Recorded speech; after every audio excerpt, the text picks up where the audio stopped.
రాజకీయ లబ్ధి, కేవలం రాజకీయంలో ఎత్తుగడ్డ పడాలి, ప్రతిపక్ష వాళ్ళను, అధికార పార్టీలో ఉన్న ప్రతిపక్ష వాళ్ళను ఇబ్బంది పెట్టాలి. ఇదిగో ఈ మాదిరి ఆలోచించిన వ్యక్తి ఆంధ్రప్రదేశ్ మాజీ ముఖ్యమంత్రి, తెలుగుదేశం పార్టీ అధినేత నారా చంద్రబాబు నాయుడు.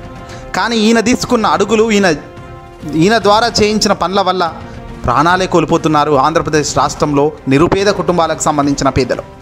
తాజాగా పెన్షన్ కోసం వెళ్ళి పెనమలూరు మండలం గంగూరు గ్రామం నందు 80 ఏళ్ల వృద్ధురాలు ఈరోజు మరణించడం నిజంగా బాధాకరణం.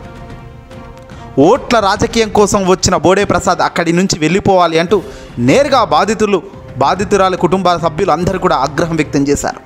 తెలుగుదేశం పార్టీ ఆడిన ఓ వింత నాటకంలో ఇదిగో ఎంతోమంది పెన్షన్ రావట్లేదు, పెన్షన్ దక్కలేదు అన్న బాధతో గుండెలాగి చనిపోతున్నారు.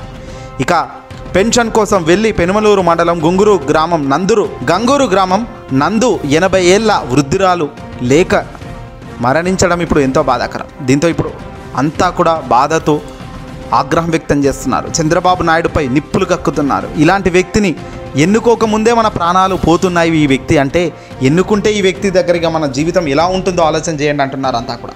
ఇక్కడ అధికార పార్టీకి సంబంధించిన వాళ్ళు అదే అంటున్నారు. ఏదేమైనప్పటికీ కూడా తెలుగుదేశం పార్టీ నిమ్మగడ్డ రమేష్తో చేయించి ఈసీకి ఫిర్యాదులు చేయించి ఆ ఈసీ నుంచి అడ్డుకట్ట వేసి వాలంటీర్ అనేవాడు పెన్షన్ ఇంటికి వెళ్లకుండా అడ్డుకట్ట వేసి పెన్షన్ ఈ ఎర్రటి ఎండలో, మండుతున్న ఎండలో సచివాలయానికి స్వయంగా ఎవరికైతే పెన్షన్ కావాలో వాళ్ళు అక్కడికి పోయి తీసుకోండి అన్నట్టుగా చిత్రీకరించడంలో ఈ చంద్రబాబు పాత్ర చాలా పెద్దది. చంద్రబాబు నాయుడు రాజకీయం మొత్తం ఇదే. తాను గొప్పలు చేయలేక, తాను ప్రజలకు మంచి చేయకపోగా మంచి చేస్తున్న వాడికి అడ్డుకట్ట వేస్తాడు. ఇల్లులు కడుతున్నాడు అంటే అక్కడ పోయి పిటిషన్ వేస్తాడు, ఇల్లుల నిర్మాణంలో కల్తీ అంటాడు, ఇంకోటి అంటాడు, కోర్టుల్లో స్టేలు తెస్తాడు, మేనేజ్ చేస్తూ కోర్టులతో బ్రేకులు లేపిస్తాడు. పేదలకు ఏదైనా మంచి చేస్తూ ప్రభుత్వం ఏదైనా గొప్పగా కొత్తగా నూతనంగా ఏదైనా ఐడియాతో ప్రభుత్వం జగన్మోహన్ రెడ్డి గారు ఏదైనా ముందుకు అడుగులు వేస్తే అక్కడ బ్రేకులు వేస్తాడు. ఏమైనా అంటే రాజకీయం పూర్తిగా డిఫరెంట్ యాంగిల్ అంటాడు.